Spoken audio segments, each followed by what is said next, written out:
Good morning. Bom dia. That's all I know. Obrigado. Thank you, Lemon Foundation. Thank you all for coming this morning. I'm going to try to give you an overview of my school, Brockton High School, which is an urban high school 30 miles south of Boston, Massachusetts, and tell you my story as it relates to Brockton High School and potentially see if we can relate some of the things that we've done at our school to what you do and the work in your schools. Briefly, sorry. I've been at Brockton High School, as Matt indicated. This is actually my 15th year at Brockton High School. My intention was to spend 2 years and go do something else with my life, and I can't leave. I started as a social studies teacher. I was a coach. I was a class advisor, student government, and I've gone into administration, and I'm now one of the directors or principals of Brockton High School. We refer to ourselves as the School of Champions in the City of Champions, and we feel very strongly that we are champions because we consistently outperform our demographics. Here are our demographics. We are a school of over 4,000 students, grades 9 through 12. 70% of our students come from a home of poverty, and 73% are minorities, which is interesting because at work I actually am the minority. 40 different languages are represented at school, and over 50% speak a language other than English at home.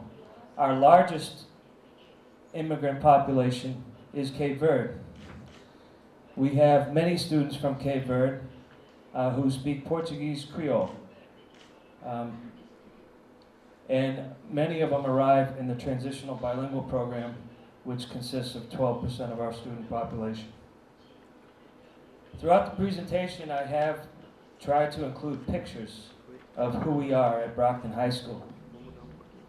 In the upper right-hand corner, there's a picture of graduation, which is held the first Saturday of June every year.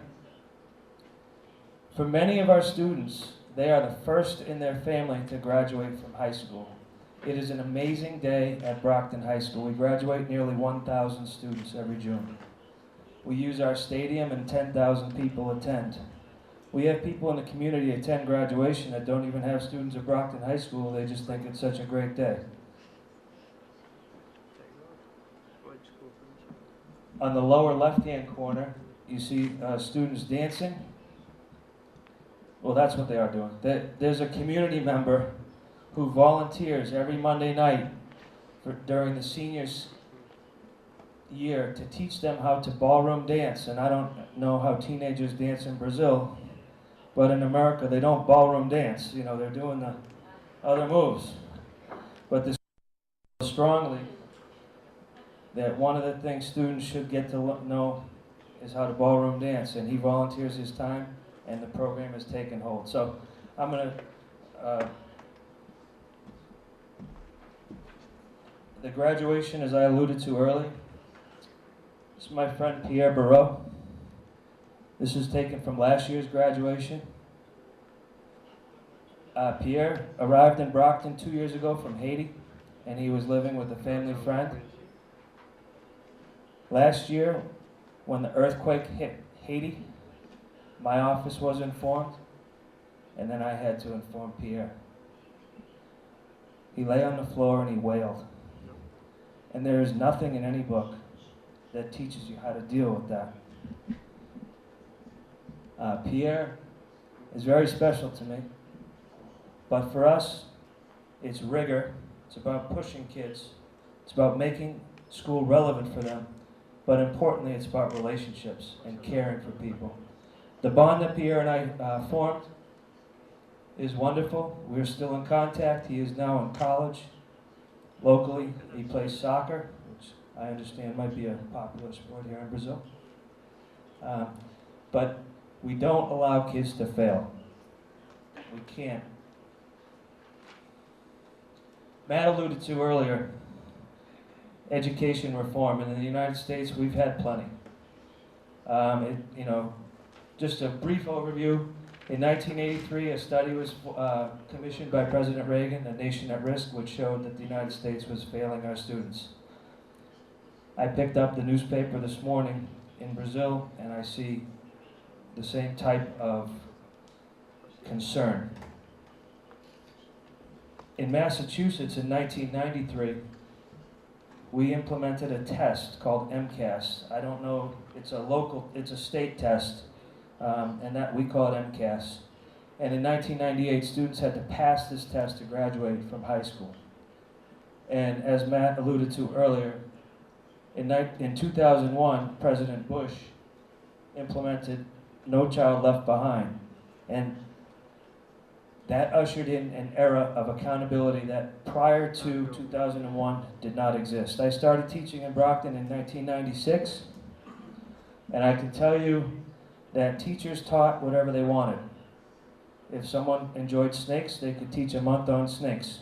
If someone wanted to do a month on the Civil War, they could do a month on the Civil War. There was no accountability as long as the students liked the teacher and the teacher liked the students. That was deemed successful. 1998 changed everything. Using the MCAS, our state data,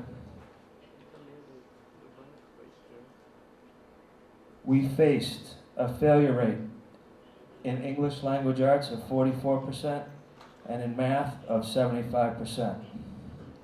We were good. Everyone was happy. Kids weren't learning anything. We were failing them. The other, I'm going to put up now. Not only were we failing them, we weren't pushing them. In the top two categories, in English language arts, only 22% of our students achieved the top, and only 7% in math. It was a wake-up call, and I truly understand, because I was at Brockton High School when we received these results. I understand the PISA scores and what they mean, but it can be an opportunity to change. And for us, the question we asked ourselves was, which one of these kids won't graduate from high school? 75% failed math, 44% failed English. And we could not let that happen. Amar is the boy cooking. He's now enrolled in a culinary arts college. He has no reason to be successful. His dad is in jail for murder, and his mom died of AIDS. He was actually a pain in the neck as a student his first couple of years. But as he wound up telling us, you guys won't let me fail, and that's right. So you have to continue to work hard.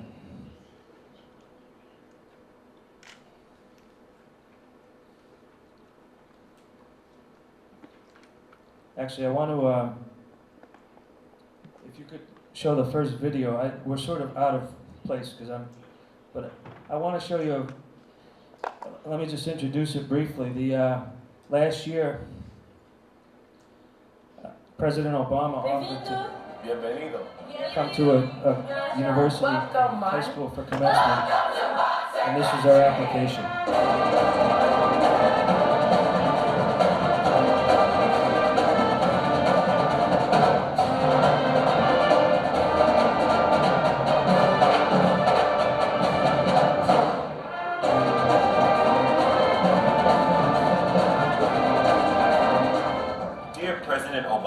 My name is Chris Lewis.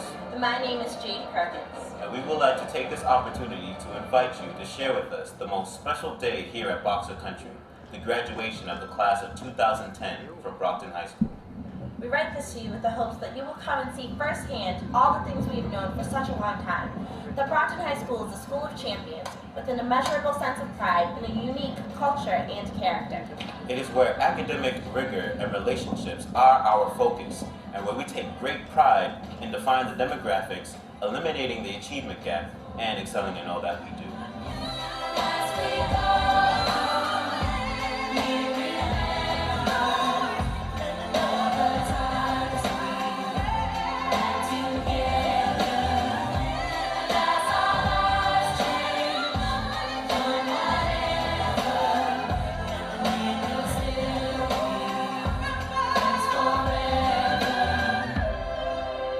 Well, we hope that you enjoyed your video visit here at Brockton High, or as we say, Boxer Country.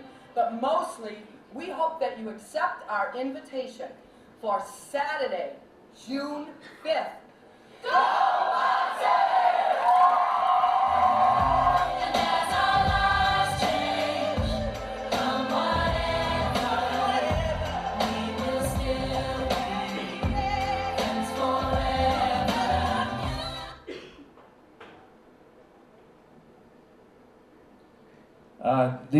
The good news is we made a nice video. The bad news is President Obama didn't come. But yeah, next slide, please. But I thought I'd share it with you because it does give you an overview of who our kids are and what we're up to. The next slide, please. Again, going back to the data, what do we do? It was a call to action.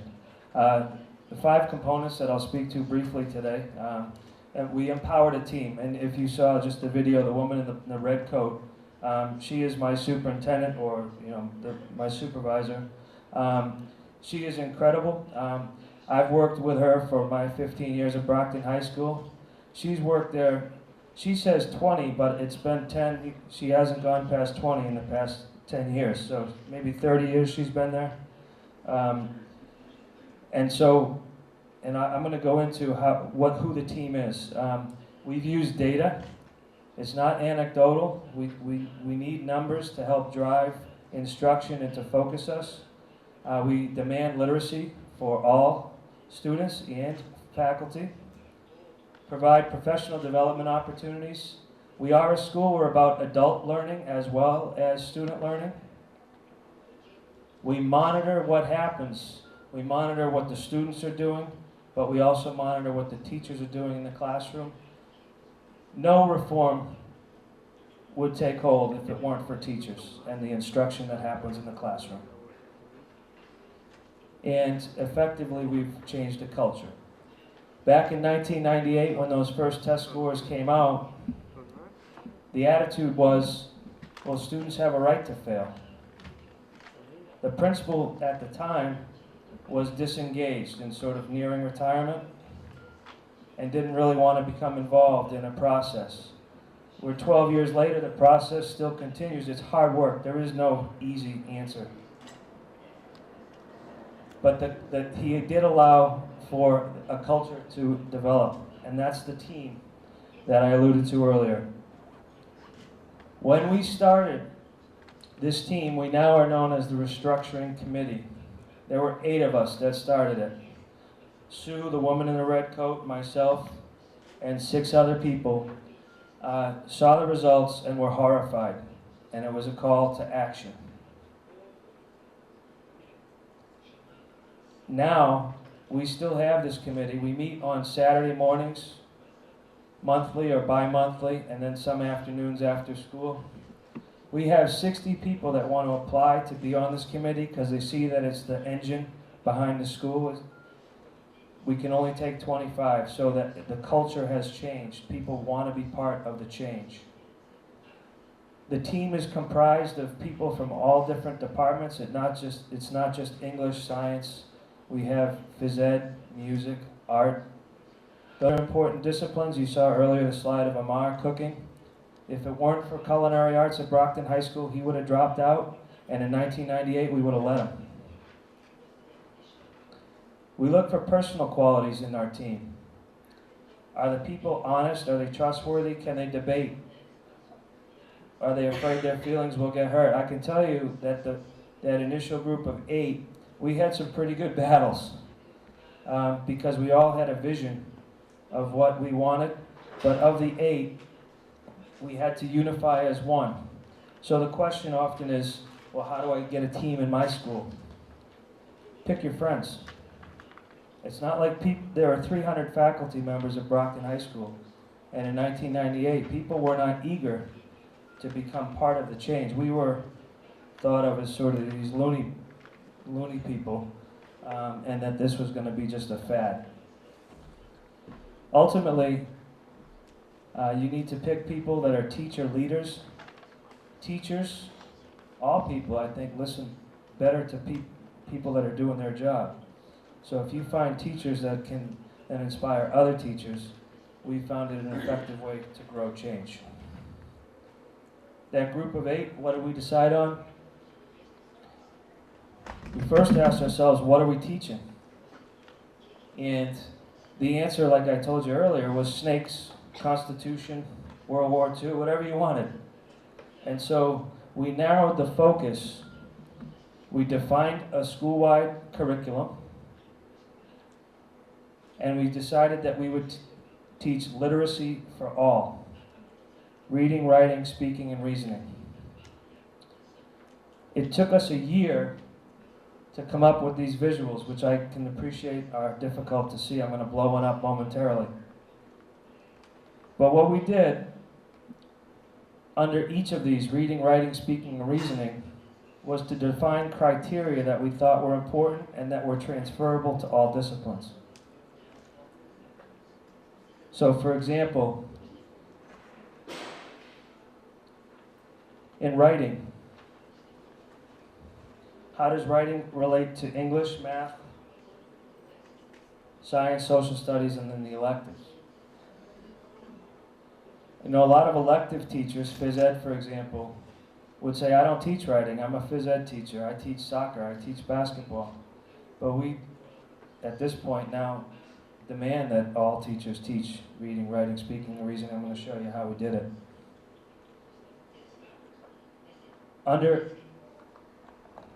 Under that, these are the points that we put under the writings.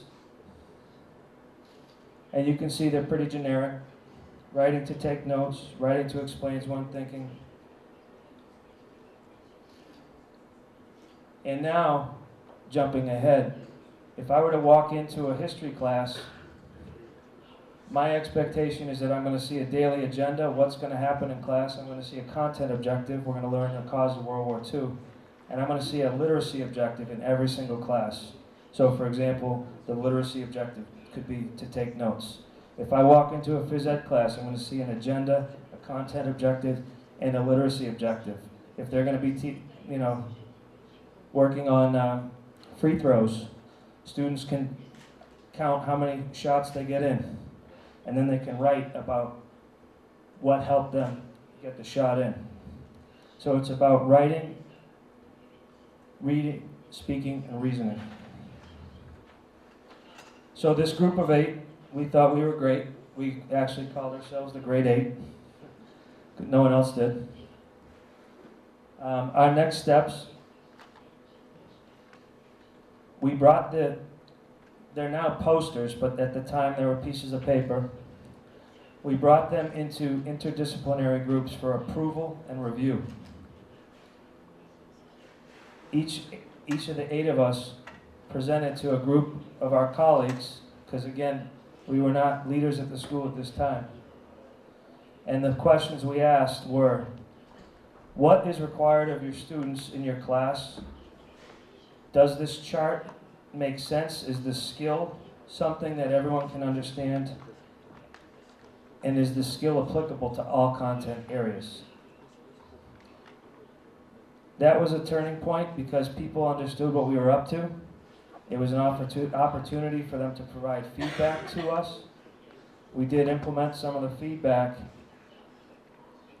brought the charts, that's what we call the little literacy charts, to the community members. We had the mayor come in and look at it. We had the members of the city council come in and look at it. We had business leaders come in and look at them. One of the businessmen actually was interested. He threw them down. I said, "Oh, geez, here we go. We're going to have to start again." And he said, "If you can do this, I'm going to hire every one of your students." And isn't that what it's about?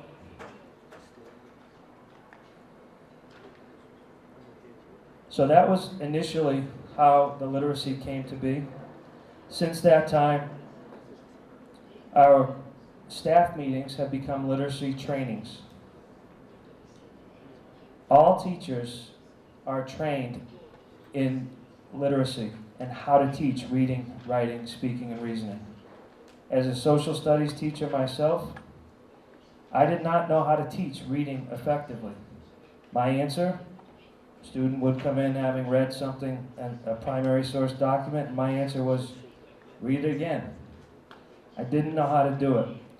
So we had to, school-wide, break it down for people to become teachers of reading, writing, speaking, and reasoning. The teaming, we did have resistance, as you might imagine, for those of you that are in schools. Not everyone was very excited to change. Some people embraced us and others fought us. Over time, and what changed it, and I'll get to it, are the test scores. People bought in because our results speak for themselves. But we still have teachers that struggle, and what we do is pair up a weaker teacher and a stronger teacher, and if we need to, we'll disband the class of the weaker teacher, so there'll be 2 teachers in a classroom. The second teacher, or the weaker teacher, is a co-teacher, but they're also responsible for keeping a journal of the practices that they see, best practices of the stronger teacher. And then reporting out every week. We have a meeting to review what they've learned. And at the semester break in January, if we feel they're ready to get back into a classroom, we would put them back into the classroom with the expectation that they're going to implement what they've learned. We've also had faculty expos, which is an opportunity for teachers to become gurus, if you will. Some faculty are great at implementing literacy initiatives. I've seen class where I told you I walk in, I expect to see the agenda, content, and literacy objectives. One teacher, I like this, she has the agenda and content objectives, and then she has the students, because the charts are everywhere in our school, she has the students pick out which of the literacy objectives they think will be part of the class today, and then discuss. It's a powerful way of utilizing the charts. On the bottom, I put this in because it's Christmas time. This picture was taken about 2 weeks ago. It's hard to see. Brockton, we just set the record in the Guinness Book of World Records for most people wearing Santa hats. It's kind of strange. But down in the front, it's a community member, a business leader, who donated the Santa hats to our kids. And so I put it in as an example of the relationship between the high school and the community now, where we're all working together as one.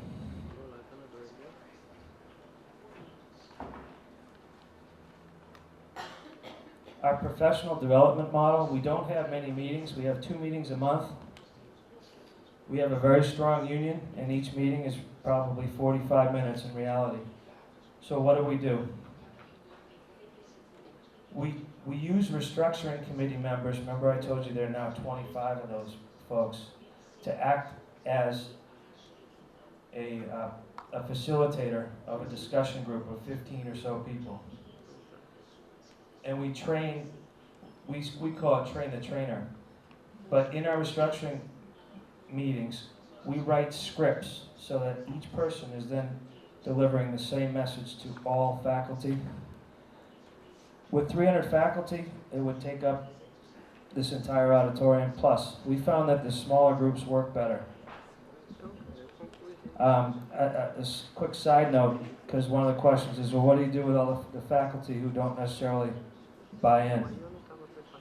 And what we've learned is we learned it the hard way. Now, we group those 15 people that don't want anything to do with us, we put them in the same group. So they go and have their negative discussion in a room, and the rest of the faculty have a productive meeting. And you know in your schools that who those people are that will stand in the way of change. We do too. And with a union, you know, we cannot just get rid of the people that are going to stand in the way of change. So it's interesting because I think the people now are looking around the room saying, oh, geez, how did I get in this room? But it's been effective, so I share that strategy with you. It does not, there's nothing in research that will tell you to do that, but we've used it.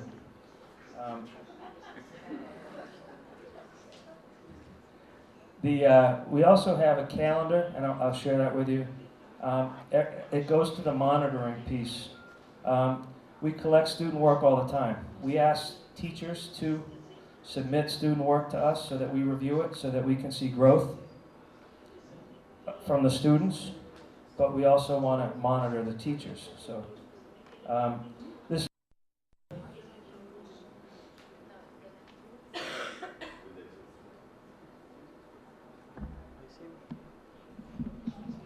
pardon. This is our calendar, and you can see it's shared. And so, for example, this is the open response essays. And so, for example, January 12th through 16th, we expect all social science teachers to be including an open response writing assignment during that week. And then the next week it's followed by wellness, which is phys ed, and we have a junior ROTC program, and so forth and so on. And one of the reasons why we do it this way, if we did it all in 1 week, the kids would, they'd have a mutiny. But we also want kids to see that it crosses all disciplines, that it's not just English class where you're going to have to write. It also allows the administration to track what's happening.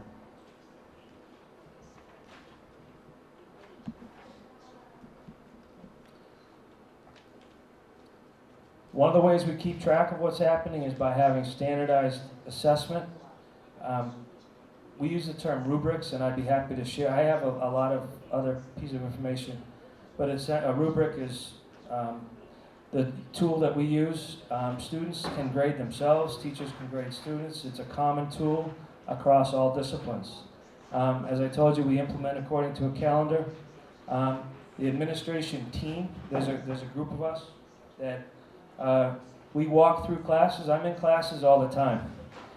Every day, all the time. And initially, I could tell you, I was a teacher back in 1997, and so I never saw the principal once. Never. I didn't even know who he was. And now the kids are used to me walking in, other administrators walking in. It's the culture of the school, and it's not to spy on the teacher. It's about to see what kids are learning. The literacy objective that I alluded to earlier, which is really the heart of our success. Teachers submit a weekly lesson plan. They need to be included in that weekly lesson plan. And again, as I told you earlier, just the collection of student work is really vital to our success.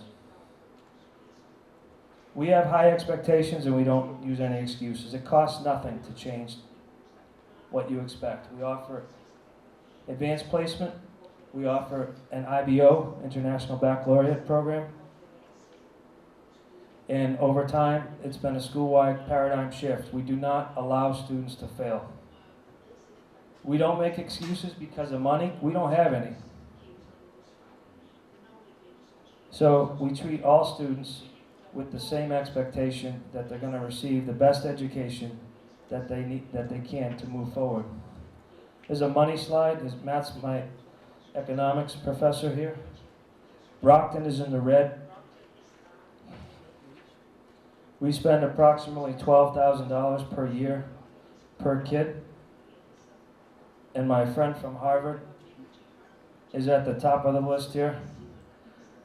Cambridge spends $24,000 per year on their kids. And we outperform Cambridge.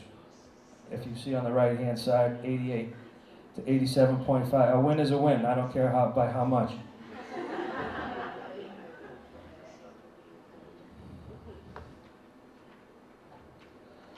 in Massachusetts, we are the highest performing urban district in Massachusetts. As you can see, the numbers at the top speak for themselves.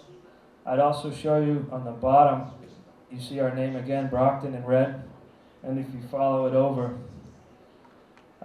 you can see the last number, 70.4. This is a group of special ed students who outperform another urban district in Brockton, or pardon me, in Massachusetts. Lawrence is another city.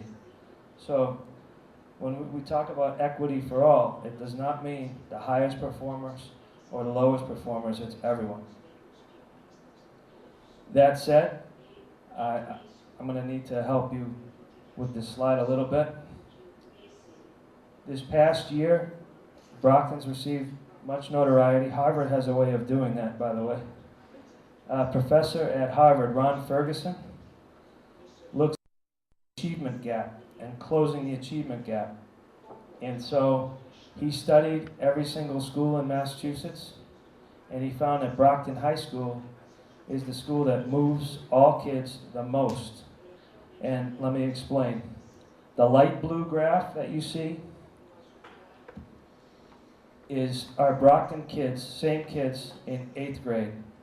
And the dark blue graph are the same kids in 10th grade. And the top line, you can see it says MA whites equal 1.0. So if you use white students as a 1.0, in 8th grade, Hispanics in Brockton were at 0.77, and by 10th grade they were at 0.93. Similarly, blacks 0.78 to 0.93. And so it's not just about moving the minorities. The white group moved from 0.94 to above 1.05.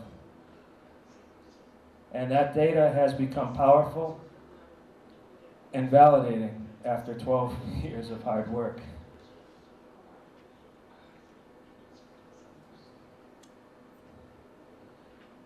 Just an overview of our test scores from 1998. We actually should include 2009, 2010. But you see, reform doesn't happen overnight, particularly early. You can see 1998 to 2000, it was pretty flatlined, and then there was a jump. And that's where the literacy initiative kicked in. We had people that needed to buy in. They did. And when they did, the scores shot up. That, for those people that are in schools and can think, you can already imagine who the people are that are going to say, oh, I don't want to do this. You're right. Not everyone will. But when you have scores like this, you can say it's either you buy in or you find another place to work. It's not just about performing well in school. We want to get kids ready to do well outside of school. This past year, we have a scholarship program for students that achieve advanced on the MCAS score.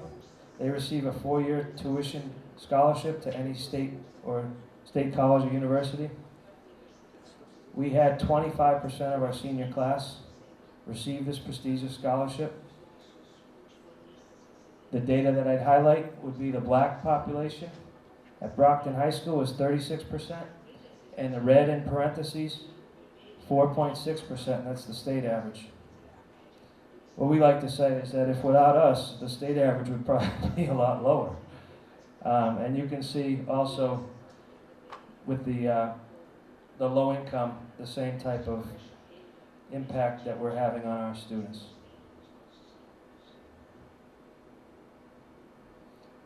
So today, our results, failure rate in ELA was 44%. Back in 1998, today it's 5%. And in math, back in 1998, it was 75%, and today it's 14%. And I will tell you right now that 14%, 5% is still too high.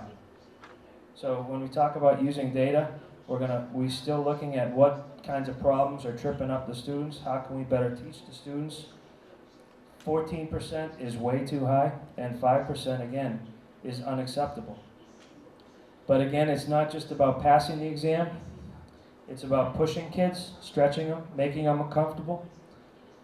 In 1998, 22% were in that top category, and today 74% are in that top category.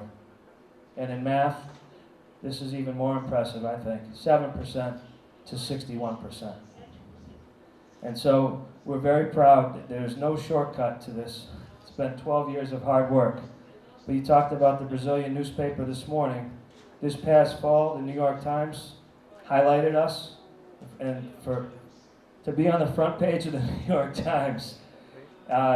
If you go back to 1998, I remember sitting in those meetings saying, "Oh, I don't know if this is going to work," and oh boy, and I can't tell you how proud we are to have our work validated and to share what we've done. There is no Superman. There's a movie that just came out. There is no rescue team that can come in and save your school. We did it through hard work, through teamwork, through using data, and through thinking about the kids first.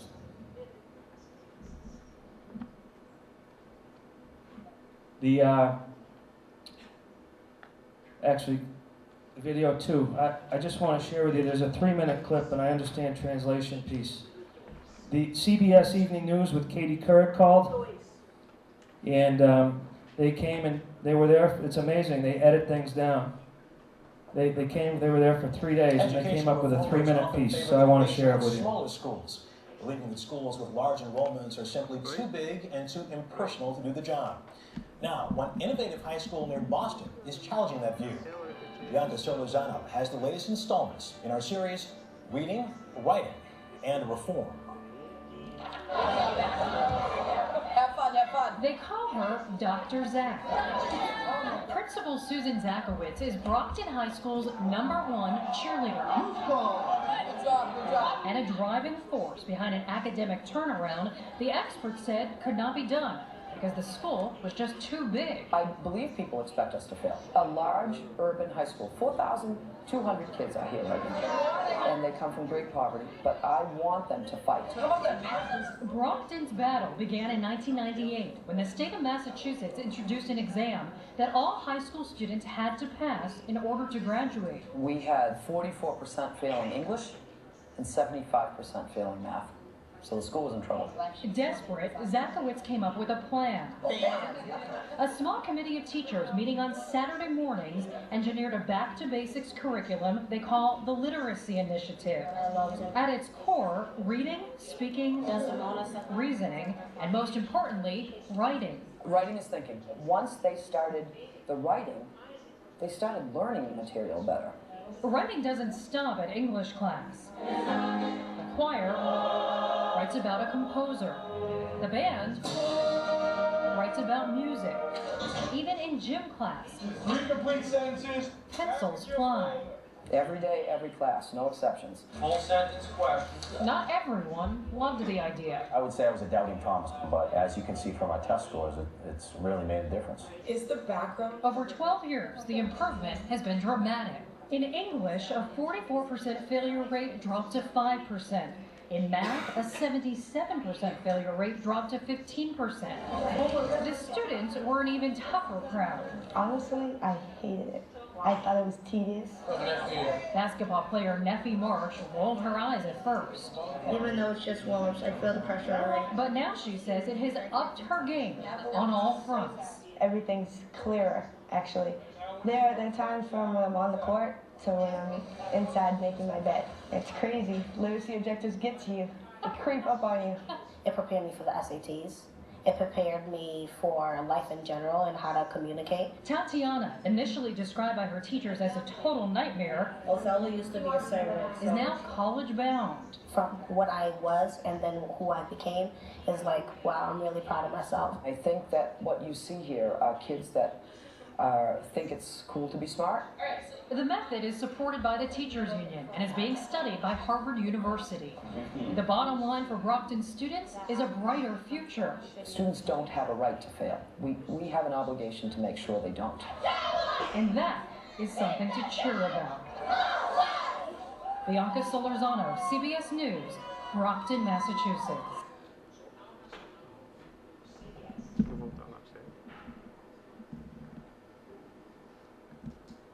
And so that's our story.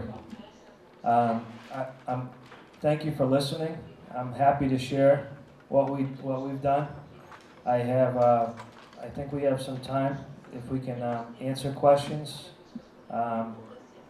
We're very happy that with our success, and again, obrigado.